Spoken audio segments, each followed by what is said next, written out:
Diyos, kayo po ang El Shaddai na lumikha ng langit at lupa, maging ng aming buhay. Walang bagay na natatago, nalilingid sa inyo, at kayo lamang po ang nakakaalam ng lahat ng mabuti para sa amin. Kaya naman sa inyo kami patuloy, lumalapit, nagpapakumbaba, at nagtitiwala na magagawa po ninyo ang mga bagay na mahirap at imposible sa tao. Hayaan niyo po muli ng mga salita po ninyo na amin pong mapapakinggan. Dalangin namin na mangusap po kayo at sa pamamagitan ng iyong Espiritong Banal. Turuan niyo po kami na maunawaan namin ito at maghatid ito sa amin ng buhay, lakas, biyaya at pagpapala sa lahat ng aming pangangailangan. Dahil alam namin na ang salita po ninyo, Panginoon, ang gumagawa po sa aming buhay nang hindi po namin napapansin o namamalayan. Kaya naman po, ngayong gabing ito, anuman po ang aming kahilingan, sa inyo po muling mga kamay namin pinagkakatiwala. At inaangkin namin, ayon sa inyong mga pangako, sa inyong mga salita, na walang sino man sa amin ang inyo pong pinababayaan. Kaya ang lahat po ng ito ay amin pong binabalik sa inyo ng may pagpupuri at pasasalamat sa matamis na pangalan ng aming Panginoong Hesus. Pangalan ng Ama, ng Anak, at ng Espiritu Santo. Amen and Amen. Palakpakan natin ang Panginoon. Bago tayo magsinupo, let us now read the Word of the Lord in the Old Testament sa 2 Chronicles o ikalawang Kronika. 2 Chronicles chapter 7, beginning from the verse 11, hanggang sa verse 14. Ganito ang sinasabi. So Solomon finished the temple of the Lord, as well as the royal palace. He completed everything he had planned to do in the construction of the temple and the palace.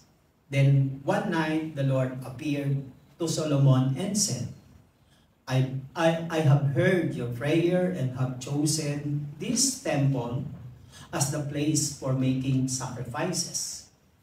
At times I might shut up the heavens so that no rain falls, or command grasshoppers to devour your crops, or send plagues among you. Then if my people who are called by my name will humble themselves and pray and seek my face and turn from their wicked ways, I will hear from heaven and will forgive their sins and restore their land. Purihin natin ang Panginoon, pasalamatan natin ang Kanyang. Pwede na tayo makaupo, mga brothers and sisters. Okay, magmula po doon sa the genuine repentance, the importance of repentance. Tapos the other last meeting natin dito sa pastoral center is yung ano ba yan? Pati ako kalimot na. Yung ngayon naman ay yung ating pag-aaralan is the blessings. So, ang Diyos hindi lang siya Diyos na nagdidisiplina, no? Hindi lang siya ang Diyos na gumagamit ng mga trials at mga pagsubok sa buhay natin para makilala natin siya. Ang Diyos ay bukod doon, siya po ay nagpapala. Ika nga, kung tayo po ay nakakaranas ng mga trials and sufferings, sa kabila noon ang Diyos, hindi lang po yun ang ginagawa niya sa atin. At kung minsan sinusuklian niya rin ng biyaya o pagpapala. That's why there is a blessings of repentance. May pagpapala talaga sa nagsisisi o nagbabalik loob. Imagine kung alam lamang dito ng mga taong malayo sa Panginoon, walang pananampalataya at walang panahon sa Panginoon, kung alam lang nila na merong mga promises or blessings na nilalaan ng Diyos para sa kanyang mga anak. At dito sa binuksan natin, dito sa letter na ito ng 2 Chronicles, from beginning from 11, ng chapter 7, 11 to 14, makikita po natin dyan ay si Solomon, nang matapos niyang ipatayo ang temple ng Panginoon at ang palace, no? According to the history, inabot po yan ng almost $47 billion ang construction po niya, no? Yun po ang nabasa ko. So napaka-yaman, napaka-mahal. In fact, siya po ang pinakamayaman na hari ng panahon na yun. Hindi lang siya pinakamayaman, pinakamatalino pa siya, mga kapatid. Kaya maraming dumarayo sa kanya para masaksihan lamang yung naririnig nilang balita tungkol kay King Solomon. And then what is the covenant of the Lord in the temple? Sabi dyan, sabi ng Panginoon, at times I might shut up the heavens so that no rain or no rain falls. Sabi ng verse 13, and I command the grasshopper to devour your crops, mga balang, para salantain ang inyong mga pananim. Padala ako ng mga plagues, mga salot sa inyo. Sabi dyan, then if my people, kung ang aking bayan ay mananalangin, hahanapin ako at tatalikod sa kanilang kasamaan, diringgit ko sila mula sa langit at tatawarin ko ang kanilang mga kasalanan at ibabalik ko ang kasaganaan sa kanilang bayan. So therefore, this covenant, if they were sila'y lalapit, magpapakumbaba, babalik loob, ibabalik ng Diyos ang kasaganaan. So merong blessing, merong ibinabalik ang Diyos, ipinagkakaloob kung sila po ay lalapit, hihingi ng tawad, magbabalik loob sa Diyos. Kasi ang covenant sa lumang tipan, pag sila ay susunod sa mga salita ng Diyos, pagpapalain sila.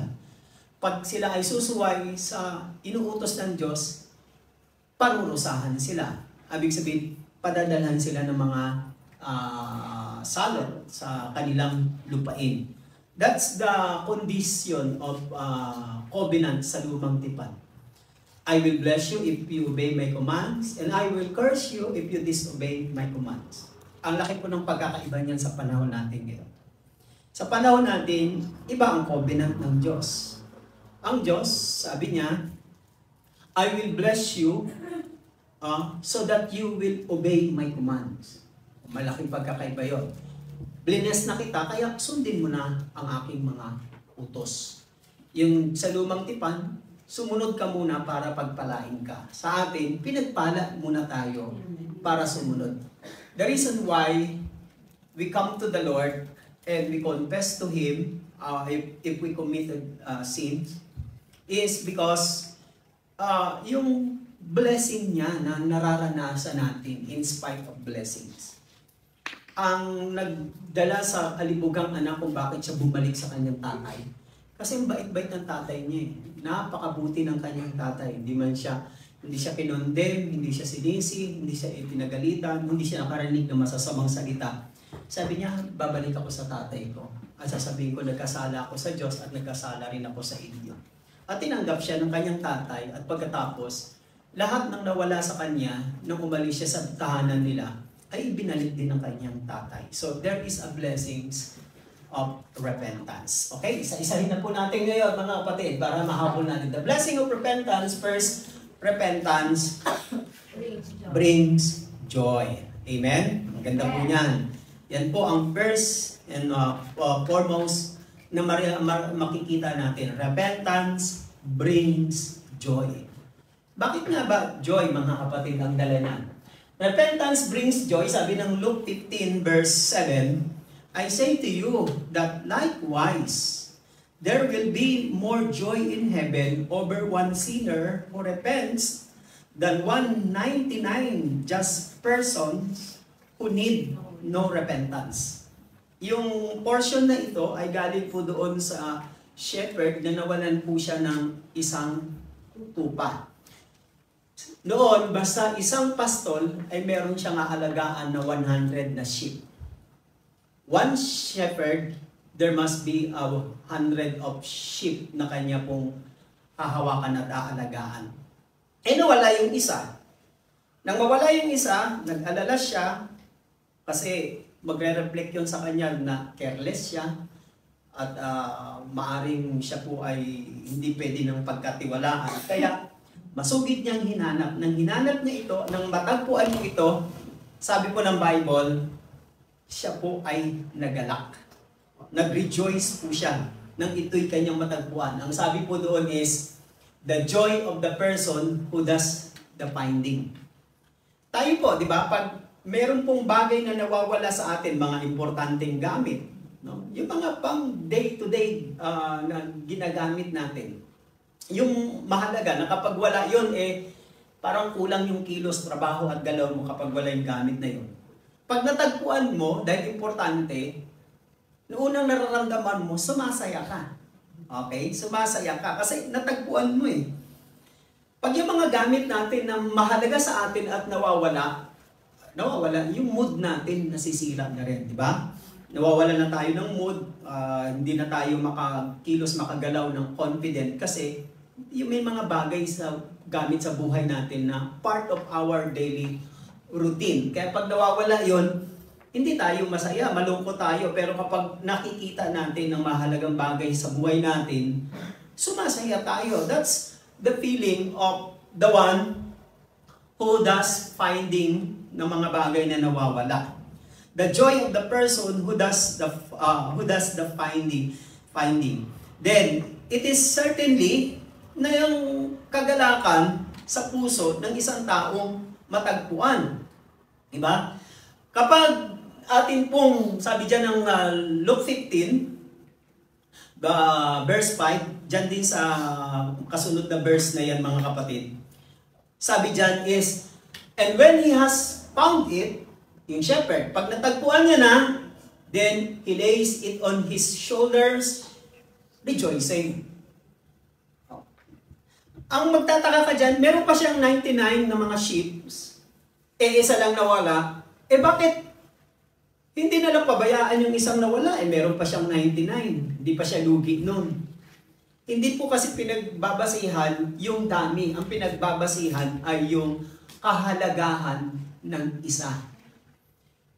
Isa lang ang nawala pero hindi siya na mapakali at hindi siya huminto tumigil hanggat hindi niya makita. Ibig sabihin, nang makita niya, pinasan niya para dalhin na doon sa kawan, sa mga 99 na nawawala, ang sabi dyan, nang ipinasan niya sa kanyang balikat, masayang masaya siya. In fact, dyan sa teksto na yan, tinawag niya pa yung mga kapitbahay niya, mga kaibigan niya, sabi niya, halika kayo, samahan niyo ako, mag-celebrate tayo, magdiwang tayo, magsaya tayo. Bakit? Yung nawawala kong tupa, natagpuan ko na. Yun po yung damdamin ng isang taong nakatagpo ng napakahalaga na matagal na nawala at yung natagpuan din, nagkakaroon din ng kagalakan. When we leave sinners, a lost soul o sinners to the Lord, we experience a wonderful joy within. Ano pong nadarama niyo pag may nailalapit kayo at isasama kayo sa gawain at nailalapit sa Panginoon? Hindi ba ang sarap ng kagalakan na naramdaman natin? Every time na nag-aalok tayo, every time na nanliligaw tayo, every time na mayroon tayong gustong dalhin mapalapit sa Panginoon, pag hindi tayo, pag nire-reject tayo at hindi tayo, hindi tumutugon, di ba ang lungkot natin, feeling disappointed tayo. Pero kapag nailapit mo, nadala mo, ang saya-saya mo. Bawa kaibigan, asawa, anak, mahal sa buhay, ang saya mo. Bakit? Kasi naranasan mo yun eh. Diba? Naranasan mo eh. Parang gusto mo rin maranasan niya. Kasi kung minsan, ang hirap ipaunawa, ipaintindi yung kagalakang naranasan mo hanggat hindi niya rin nararanasan. Diba? Pag naranasan mo ngayon, yung kagalakan na yon, yun din ang mararamdaman niya. Tapos sasabihin niya, magpapatuto siya. Alam mo, ang saya-saya pala, no? Ganda-ganda pala, no? Ang gaang-gaang ng feelings, ano? Nakaka-bless pala. Di ba? Yung bagay na hindi mo kayang explain sa kanya, dahil sa naranasan niya, yung kagalakan ng magbalik loob sa Panginoon, yun na rin ang nagpaunawa sa kanya na ang kagalakan ay siyang bunga, hatid ng pagpapala ng pagsisisi. Amen, mga kapatid? Joy. Did you remember, mga kapatid? No? The joy, ang kagalakan po, joy verified us or confirmed the salvation we received from the Lord. Kapag ang isang tao nagbalik loob sa Diyos, isang makasalanan nagbalik sa Diyos, automatically the first blessings na kanyang tatanggapin at mararanasan niya, kagalakan. Hindi pera, hindi secondary na yung pera, trabaho, material. Secondary na yun. The first in the Bible is joy, mga kapatid. Did you remember itong si David? Yung pagsisisi, pagbabalik loob ni David, nang siya po ay magkasala, nang mag-commit po siya ng adultery. After nang mag-commit po siya ng adultery, na-create niya po yung Psalm chapter 51. Sa Psalm 51, sabi niya sa verse 10, "Create in me a pure heart, O God." Likhain, isang pusong dalisay, likhain mo sa akin, O Diyos. "And renew a steadfast spirit within me." Oh. And then sabi niya sa verse 11, "Do not cast me from your presence." Huwag mo akong ilayo sa iyong harapan. O huwag mong alisin ang iyong espiritu sa akin. Take your Holy Spirit from me. Oh.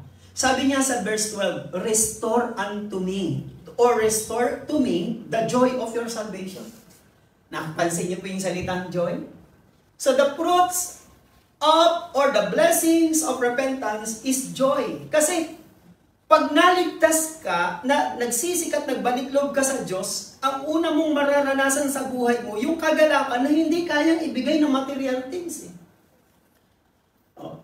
Sa Bible is joy comes from the Lord. Kaya pag kumakanta tayo, "The joy of the Lord is my strength." The joy of the Lord is my strength. Diba? Joy, joy, joy. Diba? Ang joy kasi galing yan sa Panginoon. But happiness comes from our aggression or comes from material things. Kaya tinan ninyo, ang joy kasi nakabase sa Diyos, is a gift of God, comes from God. Kahit may problema, may sakit, may pag-uusig, may kahirapan, hindi nawawala yun kasi nakasalala yun sa relasyon mo, sa faith mo sa Lord. Pero yung happiness, pag nawala yung mga happiness pleasures mo, lulungkot ka, nagbabago ang mood, nagbabago ang timplada mo. Bakit? Kasi ang happiness comes from this world. People ay nagiging masaya dahil lang sa mga bagay sa mundong ito. Pero kapag ikaw ay sumasaya kahit wala yung mga bagay na yan sa mundong ito, ang ibig sabihin nun, bunga yon, blessing yon na ibinigay sa iyo ng Diyos nang tinanggap mo siya sa buhay mo. Kaya sabi ni David, "Restore to me." Ibig sabihin nung magkasala siya, nawala yung joy. Tayo po, pag nagkakasala tayo, how do you feel? Di ba kung minsan, pakitang tao na lang Pero ang totoo, deep inside, ang lungkot-lungkot mo. Bakit? Pag may mali ka, may kasalanan ka, hindi ka talaga sasaya. Kasi kontrabida yun kontrabida yun sa kagalakan na bigay ng Diyos Pwede mong ipakita na masaya ka sa iba, pero pag may kasalanan, hindi ka pa rin sasaya. Pero kapag walang kasalanan, hindi maaaring hindi ka sasaya. Kaya sabi ni David, anong nawala kay David? Yung kagalakan. Ang totoo, siya'y hari. Oo, kahit siya'y hari at nagkasala siya, wala naman nawala sa kanya. Bakit? Hari pa rin siya. Nasa kanya pa rin ang power, authority. Nasa kanya pa rin ang palasyo. Nasa kanya pa rin ang pagiging position bilang hari. Pero yung kagalakan, nadala ng kanyang relasyon, pananampalataya sa Diyos, nawala. Hari na siya. Ang dami niyang ari-arian. Ang ganda ng palasyo niya. Ang ganda ng ang laki ng kapangyarihan niya. Pero, ang totoo, di naman siya masaya. How many times na kahit meron tayong mga blessing at pagpapala, kung minsan sa buhay natin, parang kulang yung saya. Pero pag ang ganda-ganda ng relasyon natin sa Panginoon, maayos ang relasyon natin sa Panginoon, mapapansin po ninyo yung buhay natin,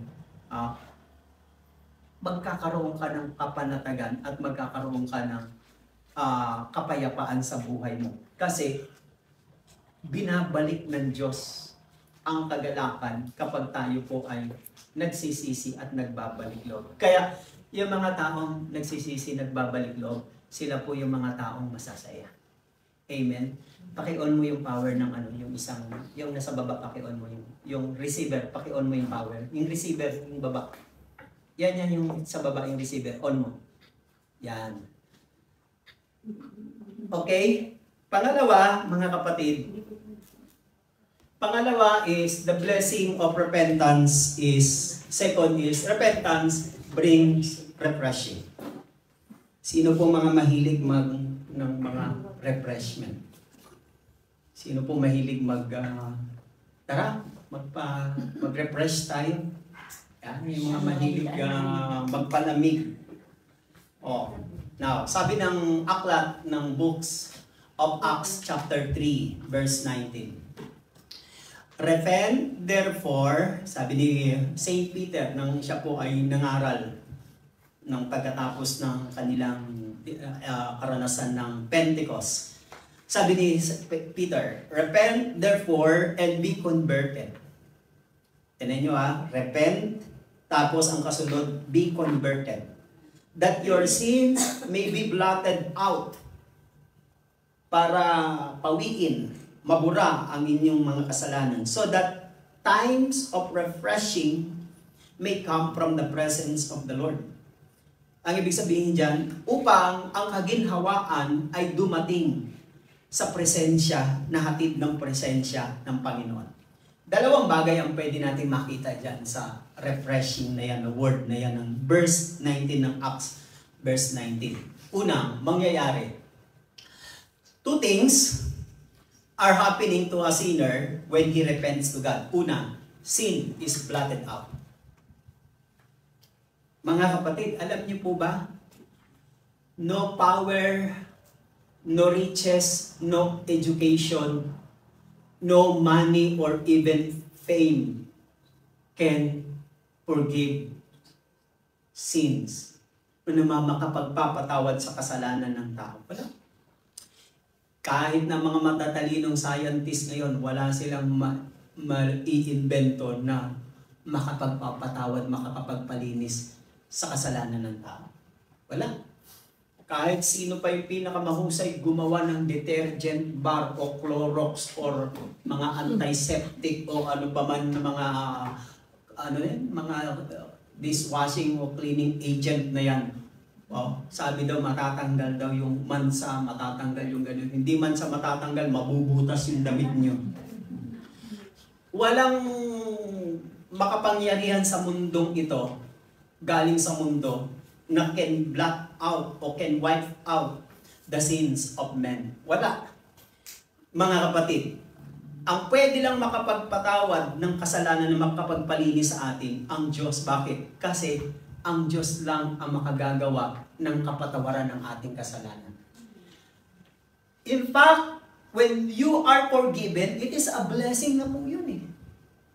Blessing na po yun pag pinatawad ka ng Diyos. Marami pong mga tao na gusto nilang matanggal yung kanilang kasalanan pero hindi nila alam kung papaano. Pero kung ikaw at ako ay nakaranas ng kapatawaran dahil naunawaan natin, it is a blessing. Kasi wala ngang education, even amount of money or riches can forgive our sins. Wala. Dahil ang lahat ng yan ay pansamantala lang. Kaya sabi ni David sa Psalm 32 verse 1, Blessed is the one whose transgressions, ang ibig sabihin, whose sins are forgiven, whose sins are covered. Napansin nyo yung word na covered? Yung salitang covered dyan is parang lumalabas po na pinapakita na yung kanyang kasalanan ay tinabunan o inalis. Yun pong interpretation po niyan. Parang kinuha. Nawala yung kasalanan mo, na wipe out, na covered siya. Kasi sa lumang tipan, ang forgiveness of sin is through the shedding of the blood. Pag ikaw ay nagkasala, mag-aalay ka ng tupa, yung papatayin yung tupa, yung dugo, iwiwisik sa luklukan ng awa, at pag nalagyan na, nawisikan na ng dugo, ang luklukan ng awa, yung nag-alay, hindi na makikita ni Yahweh ang kasalanan kasi the blood cover the sins. Sa Bible, sa lumang bagong tipan, sabi ni John the Baptist nang dumarating si Jesus para magpabautismo, sabi niya, "This is the Lamb of God who take away the sins of the world." Sa bagong tipan, hindi tinatabunan. Hinuhugasan. Magkaiba yung tinabunan sa hinugasan eh. Kumain kayo, pagkain ninyo, may mga mumu pa, ang ginawa nyo, nilagyan nyo lang ng mantel. Nasaan yung dumi? Mumu. Yung, ando doon lang sa ilalim, pero hindi mo nakikita. Pero nando doon yung sa ilalim, sa loob. Magkaiba yung kumuha ka ng basahan at pinunas mo, winipe out mo, inalis mo lahat. May mantel sa wala na makikita kasi na-wipe out na. Ang ibig sabihin niyan, nang lumapit tayo sa Panginoon, ang ibig sabihin niyan, our sins is put in His account. Kumbaga sa na-charge sa Kanya. Kaya nga yung pagkapako ni Jesus sa krus, ang ibig sabihin nun, kaya siya iniwan ng Ama kasi yung buong kasalanan ng mundo napatong na sa Kanya. Sabi niya, my God, why have you forsaken me? Kasi ang Diyos, ayaw ng kasalanan. Yung kasalanan ng buong mundo, nandoon na nakapatong na sa Kanya. Ayaw ng Diyos ng kasalanan. Kaya sabi niya, bakit niyo po ako iniwan? Ang ibig sabihin nun, ang kasalanan natin napunta kay Jesus. Our sins blotted out. Kaya blessing talaga mga kapatid. Amen? Pinawi niya ang kasalanan natin. Another one, sabi ng Isaiah, supporting verse, I am He who blots out your transgression, ang iyong pagsalansan, for my own sake, and I will not remember your sins. Ang Diyos pa naman, bakit blessing? Pag pinatawad ka ng Diyos sa iyong kasalanan, kinakalimutan niya na. Pero yung iba, pag nagpapatawad, pag nagkabanggaan uli sila at may narinig na hindi magandang salita, biglang mabubuksan yung mahiwagang baon at lalabas na yung kasalanan. Ikaw, noong 1980, ganito ka. Noong 1985, noong 1990, ganito ginawa mo. Noong 2005, ganito, ganyan. Naglalabasan na. Bakit? Naaalala. Ang Diyos, napakabuti talaga ng Diyos. Pag pinatawad niya tayo, kinakalimutan niya yung kasalanan natin. Pero pag nakagawa ulit tayo ng kasalanan, lalapit ulit tayo, Lord, forgive me, kalilimutan niya. Every time we repent, God forgives and He will remember our sins no more. Tignan niyo pagkakaiba, lagi tayong apektado, ang Diyos hindi. Hindi naaapektuhan ang Diyos pag tayo po ay pinatawad na sa ating mga kasalanan. Another one is refreshing. Two things happens, not only blot out our sins, refreshing comes from the presence of the Lord. Yung salitang refreshing dyan, sabi dyan, your sins may be blot out, so that times of refreshing, hindi ko na-highlight ng konti, mga kapatid, pero nandiyan dyan sa verse 19 ng Acts chapter 3. Ang ibig sabihin po ng word ng refreshing sa Greek word, hinanap ko yung meaning niya. Refreshing, ang ibig po sabihin dyan is sa Greek word, anapsusis. Mahirap banggitin. Pero yun pong ang ibig sabihin po ng anapsusis, anapsusis ba yan?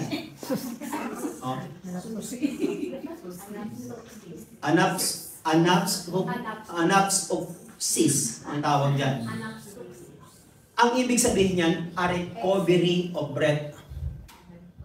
Sa English, a recovery of breath. Naranasan nyo na ba ma-suffocate? Yes. Pag may sakit kang hika, yun ang nag-i-struggle sa breathing. Naranasan nyo na ba magtrabaho sa isang lugar na napakainit, parang walang hangin, parang nauupos ka na kandila? Yun po ang ibig sabihin doon ng anapsusis. Anapsusis. A recovery of breath. Or another term yan is to heal as a result of being exposed to air. Refreshing, yan ibig sabihin po niyan. Di ba? Pag ang isang tao ay puno at marami ng kasalanan, bumibigat ang kanyang damdamin, ang kanyang kalooban. Ang nagpapabigat, hindi yung trabaho, hindi yung problema. Ang nagpapabigat, kasalanan. Pag may kasalanan kasi, parang pabigat yun eh. Kaya sabi ni St. Paul sa Hebrews chapter 12, sabi niya, buong tiyaga tayong tumakbo at ating iwaksi ang mga banabal or let us put aside every weight. Ang binanggit kasi ni St. Paul sa Hebrew chapter 12 verse 2. Let us put aside every weight. Yung para bagang pinapakita niya sa nilalarawan niya na katulad ng isang athlete. Yung isang athlete na track and field, ang kanya pong suot ay yung manipis na damit. Manipis, yung parang kala mo, yung mga dry fit ngayon na nabibili natin ng mga damit na dry fit. Mas magaang pa dyan, mas manipis. Tapos ngayon, yung mga bagong mga rubber shoes ngayon na running shoes, ang mga timbang niya na lang, halos, kala mo, parang 7 pages na papel ang bigat. No? Ang gagaang na mga kapatid. Wala pong track and field player na tumatakbo na nakamaong. Bakit po? Mabigat po yun. Meron bang track and field na tumatakbo na may backpack at may dalang microphone? Mga pabigat po yun. May dalang payong. Wala po. Ibig sabihin, free, magaang. Kailangan magaang. Yun po ang ibig sabihin ni St. Paul. Let us put every weights that hinders us from our running. Ang ibig sabihin po, pag nag-blessing, pag bumabalik loob tayo sa Panginoon, nagkakaroon tayo ng refreshing. Nire-refresh niya tayo. Ibig sabihin, pinanunumbalik yung lakas. Pinanunumbalik yung gana, yung lakas. Pinasisigla uli. Yun pong ibig sabihin nun. God's presence refresh our spirits. Kaya kapag ang isang tao, burden na burden, yung kanyang spirit, ang bigat. Kaya may mga taong ang hirap pakisamahan, ang hirap itrato, ang hirap makasama. Bakit? Kasi, ang bigat ng kanyang espiritu. Bakit? Depende yung kung ilang demonyo nakakarga. Depende kung ilang demonyo gumagamit sa kanya. Kaya kailangan niya ng forgiveness. Kailangan niya ng restoration o kailangan niya ng tinatawag ng ma-refresh. Parang ano yan kumbaga sa cellphone natin, di ba ang cellphone natin kapag bumabagal na, naglalag na yung cellphone natin, ang hirap ng mag-operate, ganyan. Ang isang solution dyan, i-reset mo. Factory reset ang tawag dyan. Pag ni-reset mo siya, although madidelete ang lahat ng data, para hindi ma-delete, i-save mo muna sa USB o sa ibang port niya. Tapos, i-reset mo, saka mo ilagay ulit. Then, sisigla, bibilis, magbabago ang takbo ng cellphone. Yun ang ibig sabihin nun. Ibig sabihin, gagawin kang parang bago. Gagawin kang press na press, parang isang bagong gamit uli o bagong makina. Parang ganun po ang ibig sabihin po niyan. Kaya blessing mga kapatid. Kapag ang isang tao ay hindi nare-repress, hindi gumiginhawa, hindi napapagaang, hindi nabibigyan ng panibagong lakas at sigla, papatong ng papatong ang lahat ng problemang darating sa buhay niya hanggang siya ay malugmok, magkasakit o mapunta sa kamatayan. Kaya ang isa sa science, sa medical, ang isa sa pinanggagalingan ng mga sakit ay stress. Anong advice ng doktor? Magliwaliw ka, mag-turn ka, pumunta ka sa beach, magburakay ka, huwag ka muna mag-isip ng mga problema. Ang ibig sabihin nun, mag-refresh ka. Sa buhay natin, para ma-refresh ka, come to the Lord. Amen. Repent to the Lord and the Lord will refresh your spirit. I-refresh ng Panginoon, i-reset niya. Kaya gagaang giginhawa ang buhay. Amen? The picture of a person, yung ibig ko sabihin dyan sa refreshing na yan, is the picture of a person overcome with with heat grasping for air. Yung naghihingalo ka na. Yung parang nasasakal ka na hindi mo alam kung mabubuhay ka pa. Tapos, biglang nagbago ang pihit ng hangin at guminhawa yung breathing mo. That's the picture of a person overcome with heat, gasping for air. Napakahalaga pa naman ng hangin. Sa katawan natin, kailangan na natin ng hangin. Kung wala yan, hindi tayo makakahinga. Imagine, ganyan din ang Espiritu ng Diyos, parang hangin. Pag wala ang Espiritu ng Diyos sa buhay natin, masusuffocate tayo. Spiritually, mamamatay tayo, mga kapatid. Repentance allows us the time of refreshing to come into our lives. Dumarating yon, nire-refresh tayo ng Panginoon. Kaya blessing. Bawa, bigat na bigat ka na sa problema mo, pagsubok mo dito sa trabaho natin sa Macau. Madali lang yan. Umating ka ng prayer meeting. Instead na magmukmo ka sa bahay, magliwaliw ka, hanapin mo sa labas, punta ka sa prayer meeting. Jesus said, Matthew 11:28, "Come to me and I will give you rest." Lapit ka sa akin, bibigyan kita ng kapahingahan. Ang gustong sabihin ni Jesus nun, lapit ka, attend ka, magkwentuhan tayo, magpuri ka, umawit ka, sambahin mo ko, magpasalamat ka, tapos bibigyan kita ng kaginhawaan. I will refresh you. Kaya yung prayer meeting napakahalaga eh. Di ba? Hindi katulad sa iba, pag gusto mong mag-refresh, gusto mong guminhawa, gusto mong magsaya, napakagastos. May 5 piso, ilalagay mo dun sa machine para mag-video okay ka. 5 kanta, may may 250 ka na niyan, o di ba? Ewan ko lang kung tumaas na ang video okay ngayon. Gusto mong sumaya, bibili ka ng Magic Sing. Magkano Magic Sing? 10,000 yata, nasa 15,000 na. Magkano yung mga, tapos may mga, kung gusto mong magandang sound, bibili ka pa ng amplifier, bibili ka pa ng microphone, para lang sumaya, para ma-refresh ka. Napakamahal, di ba? Katulad ngayon sa bansa natin, ang init-init na ngayon, magsasummer na, kaya mga tao kanya-kanyang diskarte, pupunta sa mall, magbababag. Pag pumunta ka naman sa mall, pag wala kang pera, malulungkot ka rin, di ba? Kaya, todo-todo hahanap ka ng lugar na giginhawa ka, pwede manood ng sine, mag-milk tea, mag-tsaa, etc. Ang daming mong gagawin, kaya nga lang magastos. Sa Panginoon, hindi. Malayang binibigay sa atin ng Panginoon. Amen? And the last one, the blessing of repentance. The last one, repentance brings restoration or revival. Naalala niyo po yung prodigal son? Isang magandang kwento ito, mga kapatid. At dito natin makikita.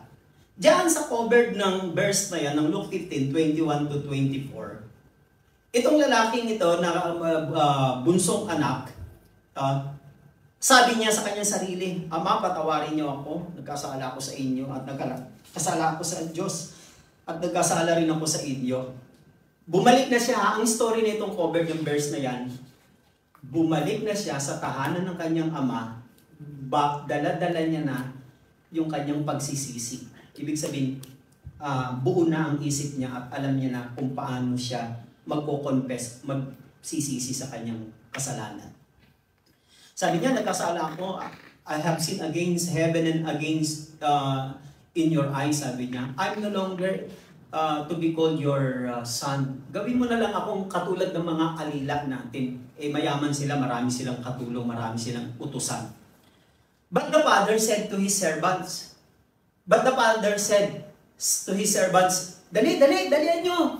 Kumuha kayo ng magarang kasuotan, ng best robes. Tapos kumuha rin kayo ng singsing. At magdala rin kayo ng sandalyas at isuot sa kanya. Suotan siya. Dali, gawin nyo." Instead na sisihin siya, sabihin, "Yan ang napala mo, tikas kasi ng ulo mo. Hindi ka marunong sumunod, hindi ka marunong pasakop." Hindi. Bagkus ang sabi ng ama ng tatay, "Dali, bilisan nyo. Kunin yung magandang kasuotan, yung magandang yung singsing, pati panyapak." At isa pa, sabi ng tatay, "At huliin yung pinatabangguya, yung matabangguya, huliin, at pagkatapos ikaldereta ninyo, at tayo ay magsaya.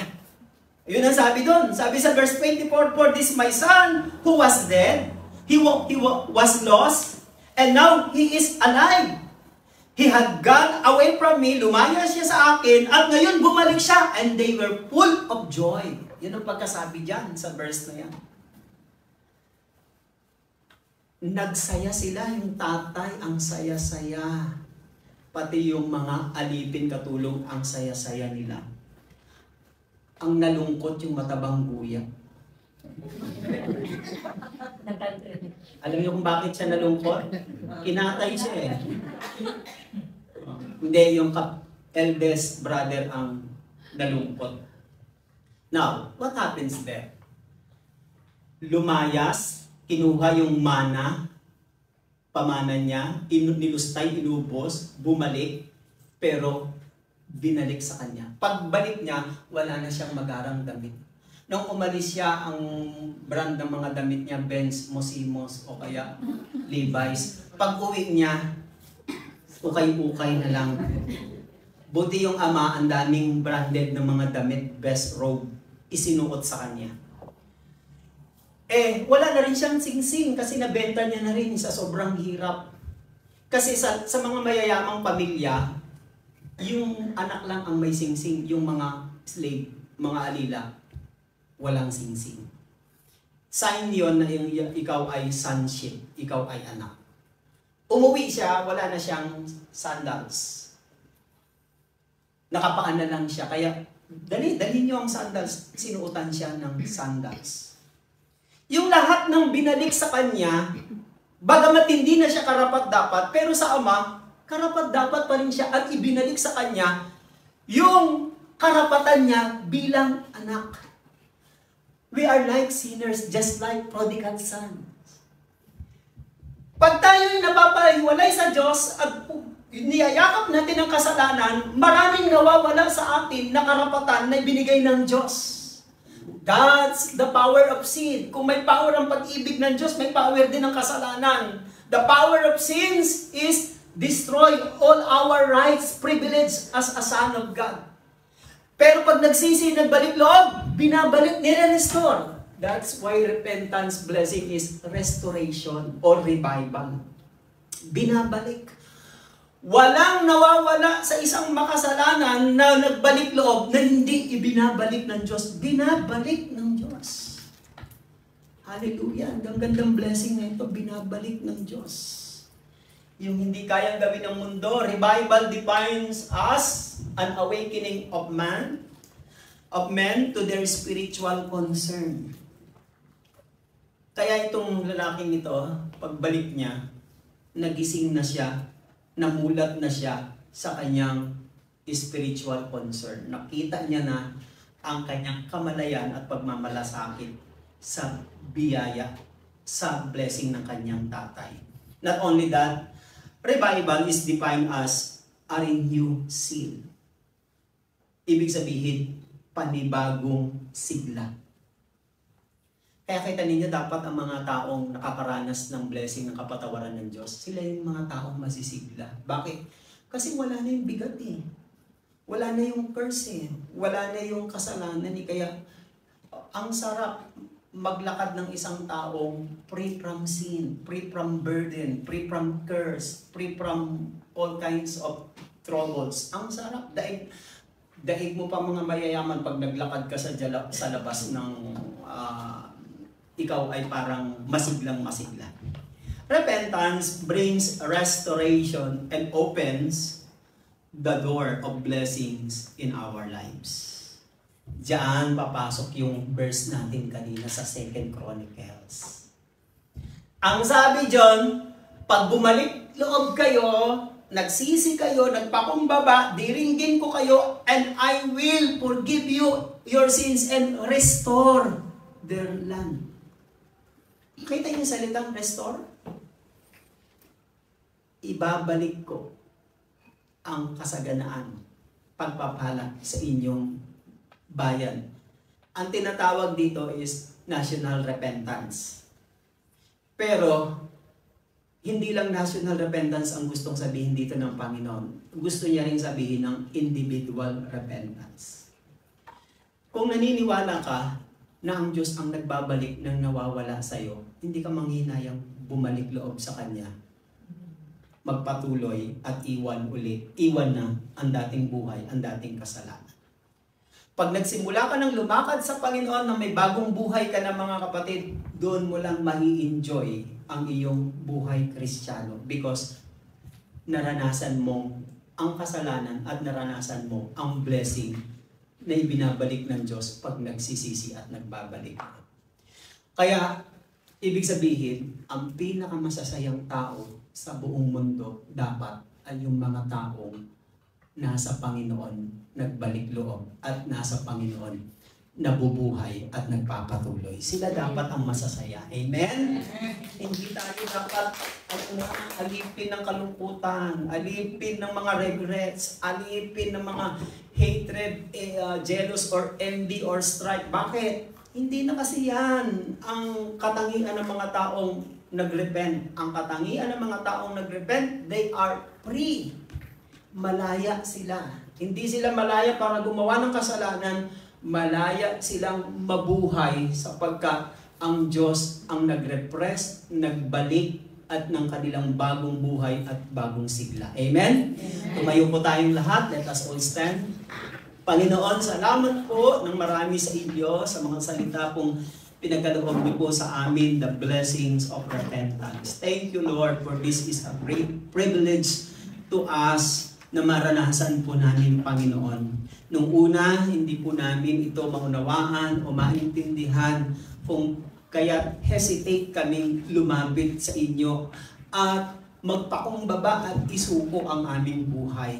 But now we know, Lord God, how much you love us, how much you care for us, and how much your promises for us, Panginoon, na sa sandaling kami ay nagbalik loob, kami inyong patatawarin, mararanasan namin ma-block out ang aming kasalanan at i-refresh kami, Panginoon, ng inyong presence. And the best thing of all, Lord God, is you will restore everything that has been taken away from us ng diablo, ng ginawa ng kasalanan sa aming buhay. Thank you, Lord God.